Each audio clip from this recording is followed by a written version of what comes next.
¿Cómo están? Gusto de saludarles. Esta es nuestra nueva edición de Escenario Social.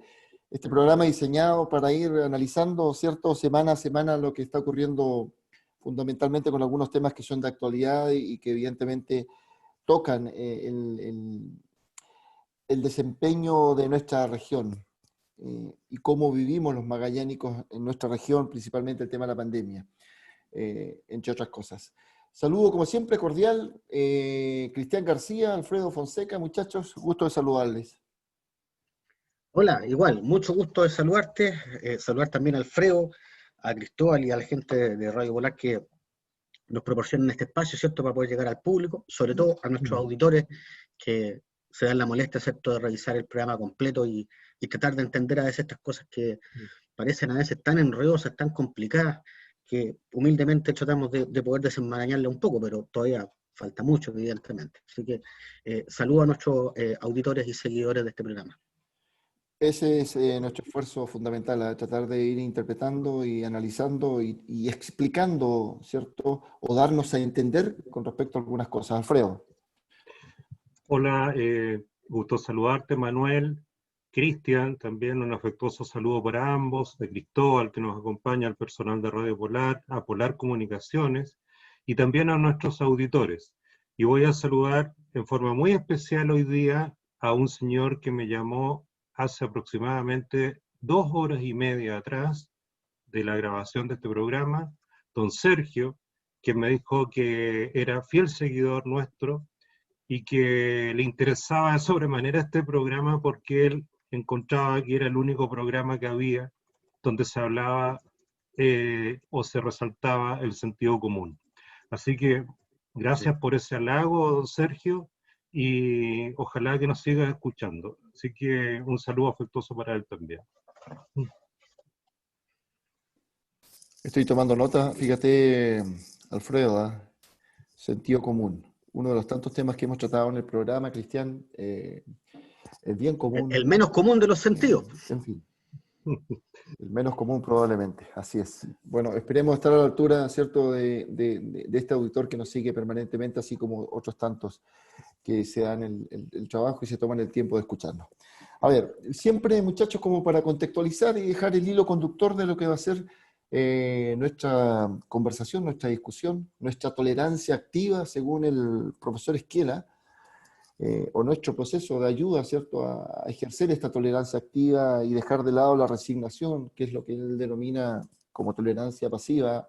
Estoy simplificando mucho lo que dice este filósofo, ¿eh? Pero bueno, fundamentalmente aquello. Hay dos temas, muchachos, que han cruzado un poco la semana y que tienen que ver principalmente con este tema, el cobro, perdón, que está haciendo el Espacio Riesgo, que fue el sitio, ¿cierto?, diseñado para albergar a pacientes que se iban a ver contagiados con la pandemia, con el COVID-19. 4 millones de dólares, circunstancias que en algún momento el presidente, la autoridad máxima de nuestro país, dijo que eso iba a costar menos de lo que nos cuesta un parlamentario al mes. Entonces queda esa duda ahí razonable y que trasciende y traza, ¿cierto?, todo el espectro político. Lo mismo pasa también, ¿cierto?, con el permanente llamado de la autoridad, ¿cierto?, a respetar las medidas sanitarias principalmente, ¿cierto?, el lavado de manos, el distanciamiento social o el distanciamiento físico, y un aspecto importante del tema del uso de la mascarilla, y nuevamente la figura de nuestro presidente toma protagonismo en este escenario, ¿cierto?, donde es sorprendido no cumpliendo con esto que es tan fundamental, que es el uso de la mascarilla. Muchachos, ahí hay dos temitas que en esta primera parte, en este primer subbloque del primer bloque del programa podemos tratar. Abro el hilo conductor, Cristian.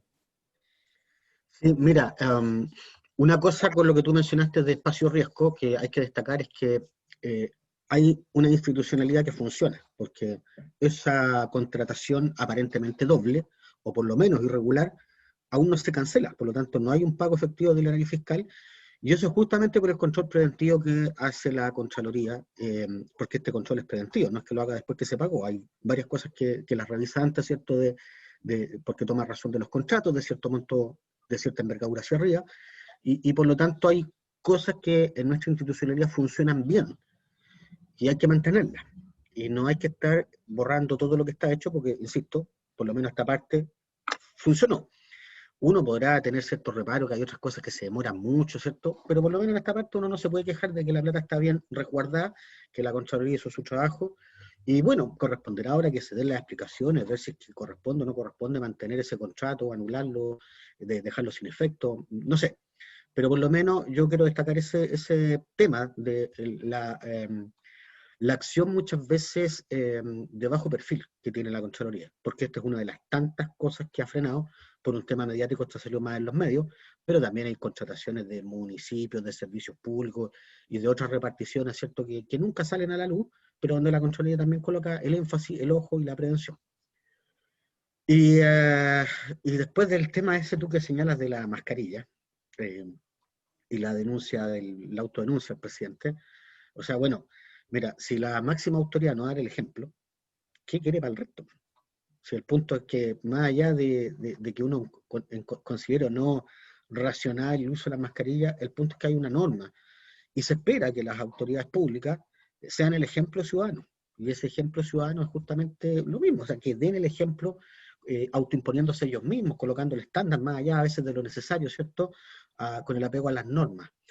Entonces no me parece que haya sido muy acertada la actitud del presidente, y por más que se haya denunciado, en realidad hasta anda circulando en WhatsApp, ¿cierto?, en las redes sociales, ciertas bromas al respecto,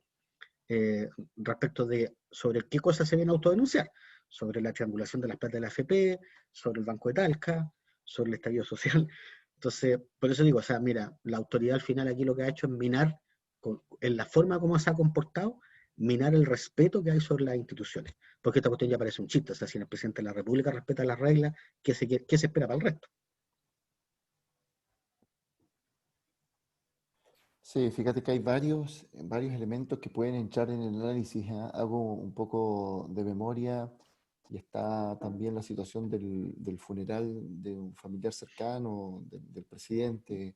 No es la Está la primera vez. fotografía, Sí, claro, no es está la la primera vez, ese es fotografía, el fíjate, punto. en el monumento a Manuel Baquedano, en la Plaza Baquedano, ¿cierto? La Plaza Italia está al ladito de la Plaza Baquedano para que nuestra gente sepa. Es Conviene una hacer plaza la chiquitita, la precisión Plaza Italia. geográfica, ¿cierto?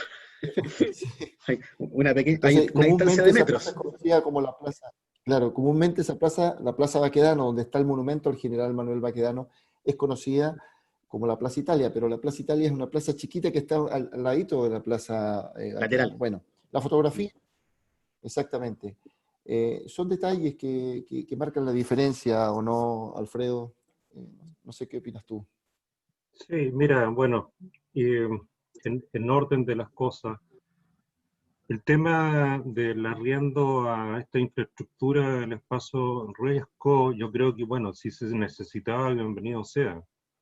No nos olvidemos también que estamos en un estado de excepción, entonces la autoridad, a la luz de la pandemia y los primeros antecedentes, porque este tema del espacio riesgo se arrastra desde el mes de marzo, abril de este año, podría haber simplemente tomado cierta infraestructura por razones de utilidad pública o de razones sanitarias, ¿no?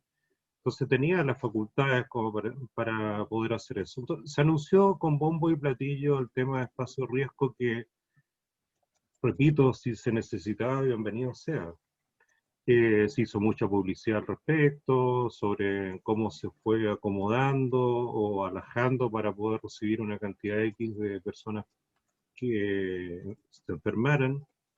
Pero paralelamente a esta situación hay también una denuncia de que a los dueños de espacios riesgo tampoco se les ha pagado hasta la fecha. Entonces, por una parte está el argumento que ustedes acaban de esbozar recién, y por otra parte está otra situación.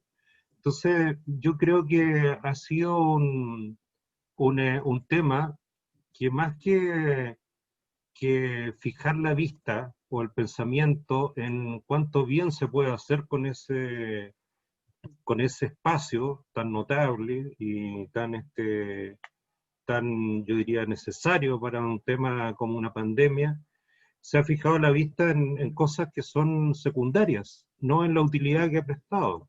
Entonces a mí me gustaría que alguien se refiriera, más allá del pago, no pago, más allá si fue razonable el arriendo o no, ya se arrendó y a la luz de los meses que han corrido, quisiéramos una especie de evaluación ex post, que somos tan poco dados a realizar eso en muchas cosas públicas, una evaluación ex post de qué sirvió, cuánta utilidad prestó, porque a lo mejor prestó una utilidad muy notable que no la sabemos o no la manejamos, porque la visión, la idea, el pensamiento se ha fijado en las cosas sucedáneas y no en las cosas importantes. Entonces a mí me gustaría tener esos antecedentes y la autoridad tampoco ha entregado esos antecedentes. Ahora, respecto al tema que tiene que ver con el uso de la mascarilla, el no uso de la mascarilla por parte del presidente de la República, bueno, yo creo que ya eso nadie se puede admirar. Hay varios acontecimientos, está el tema de la foto en el monumento, la Plaza Italia o Baquedano, como quieran llamarla, digamos, o sea, la aclaración donde estaba una y otra recién, Manuel. Tenemos el tema de la tienda de vinos, que fue también muy criticado, en plena cuarentena, con una restricción total para salir, pero bueno, el presidente lo hizo. También tenemos el tema del funeral del tío, donde tampoco se prestaron, digamos, las debidas atenciones o resguardos en términos sanitarios que sí se le exige a otras personas. Otras personas ni siquiera han podido despedir a sus deudos, o sea, prácticamente lo entregan en la puerta del cementerio. Y el tema de la mascarilla en la playa. Yo creo que, ya lo hemos dicho en otras oportunidades, el presidente no deja de sorprendernos. Él tiene una personalidad muy, muy propia, pero extremadamente, digamos, ególatra, yo creo, que quizás no le permite darse cuenta de que él es un ciudadano más y tiene que cumplir las reglas y ojalá dar el ejemplo. Pero más allá de esto, que puede sonar chistoso y se pueden hacer muchas bromas al respecto, y bueno, y los fanáticos de las redes sociales estarán inundando con memes y todo ese tipo de cosas, eh, yo fijo mi vista en otras cosas. Y fijo mi vista en algunas situaciones que dicen relación con las actitudes y las opiniones políticas que uno escucha de políticos, de ministros, que dicen que prácticamente habría que felicitar al presidente porque se autodenunció.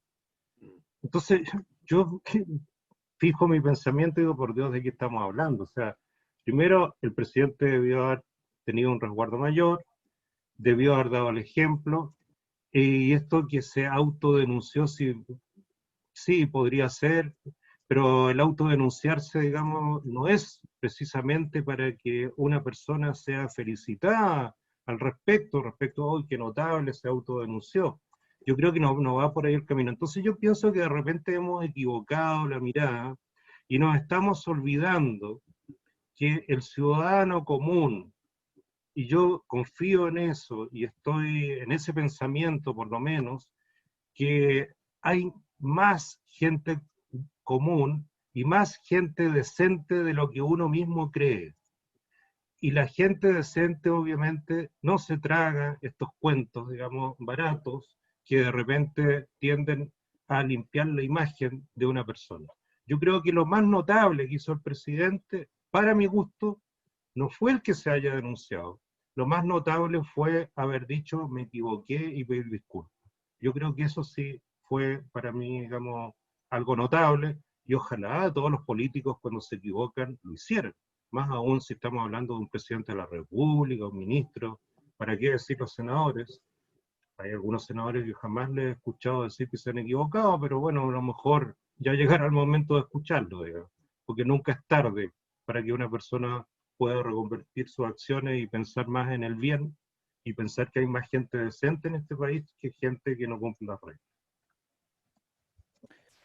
Así es. Mira, quiero tomar la palabra, quiero tomarme de la palabra esta del auditor, ¿cierto? Que te dice que el programa pone el acento probablemente en el sentido común y efectivamente uno lo que espera un poco de la autoridad es de que exista ese sentido común, ¿ya?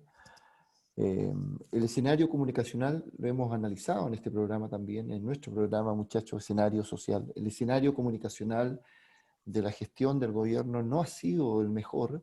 Recuerden lo que ocurría por ahí por el mes de abril, con la información que entregaba el ministro Mañalich en su momento de que se podía salir a tomar un café, a comer una empanada. La misma subsecretaria de Salud, Daza, decía lo mismo. Entonces, esta forma de comunicar probablemente que está teniendo, que ha tenido la autoridad, ha hecho que efectivamente es un tema que probablemente vamos a retomar en el segundo bloque y que tiene que ver con lo que está ocurriendo con Magallanes.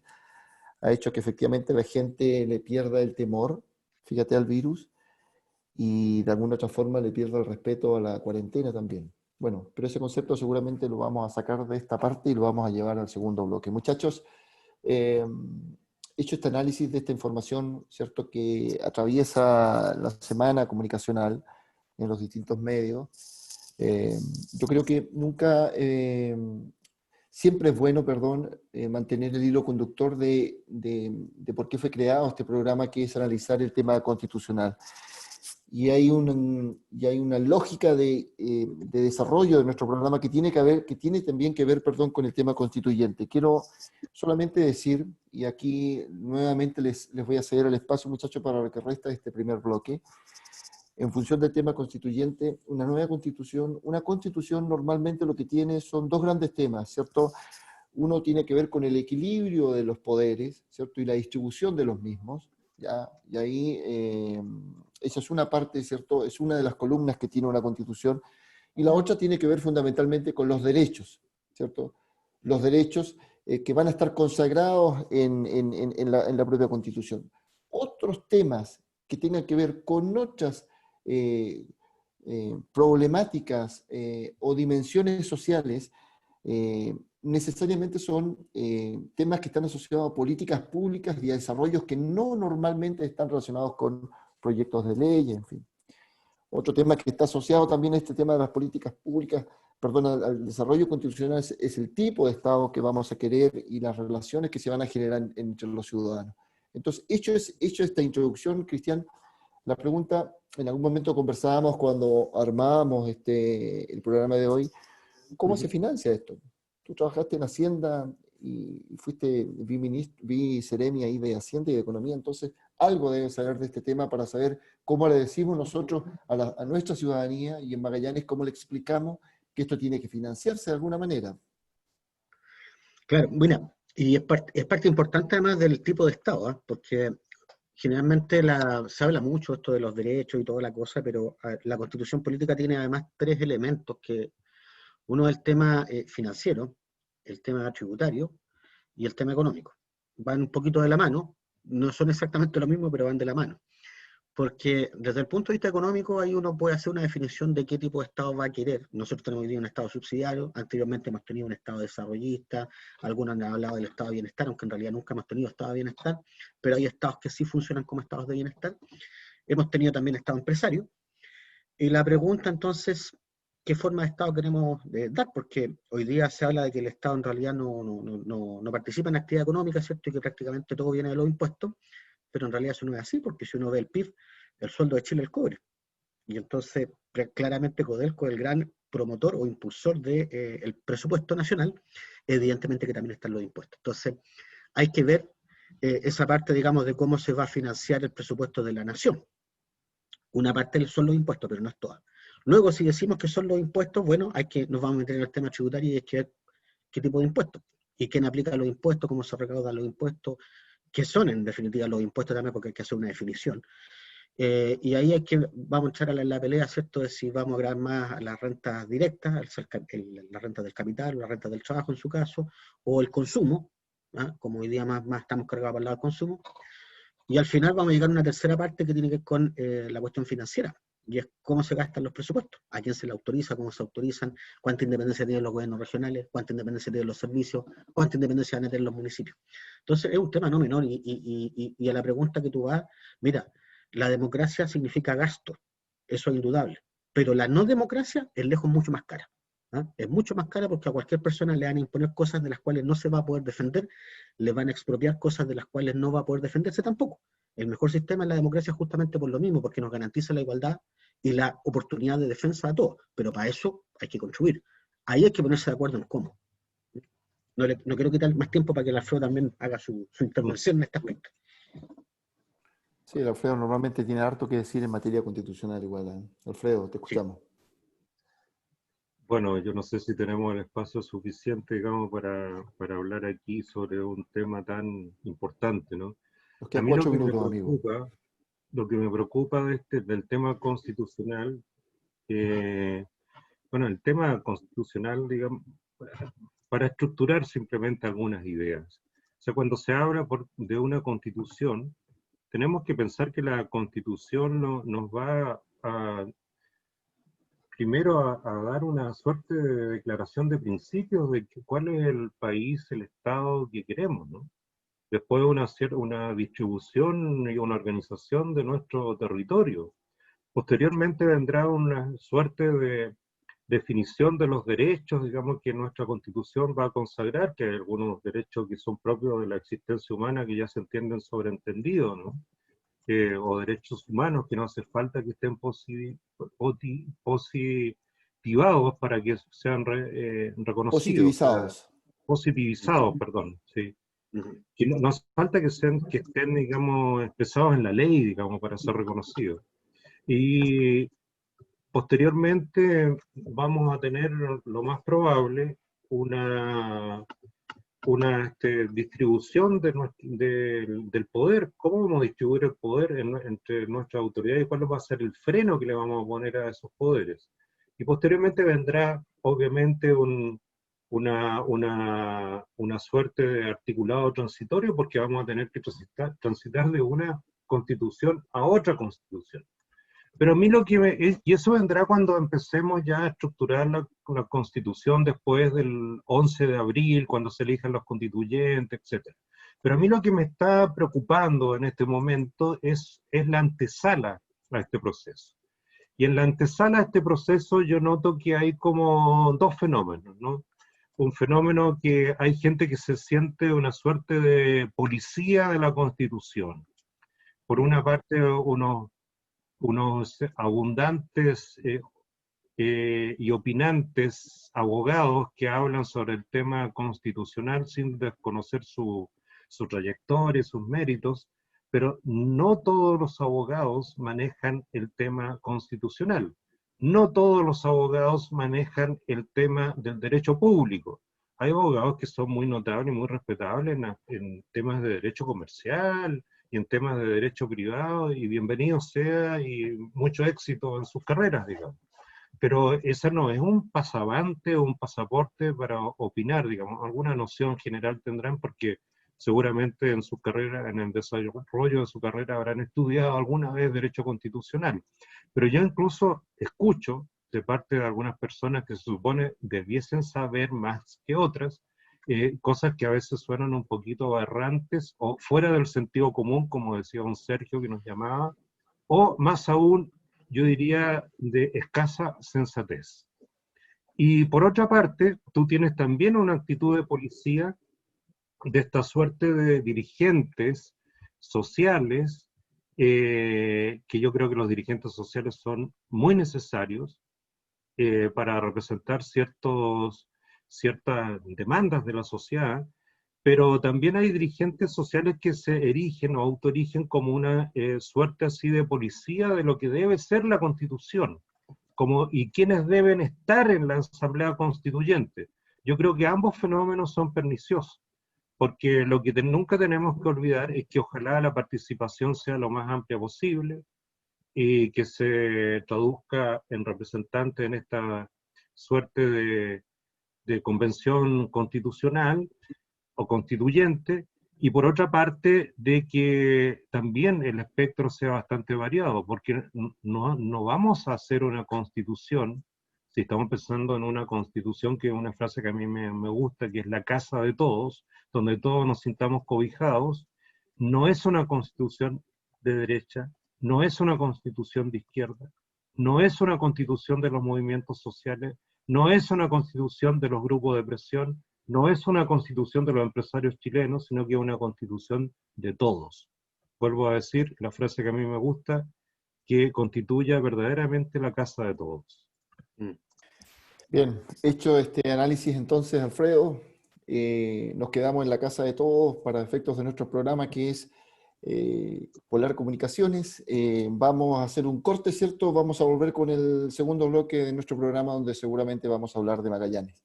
No se vayan, volvemos.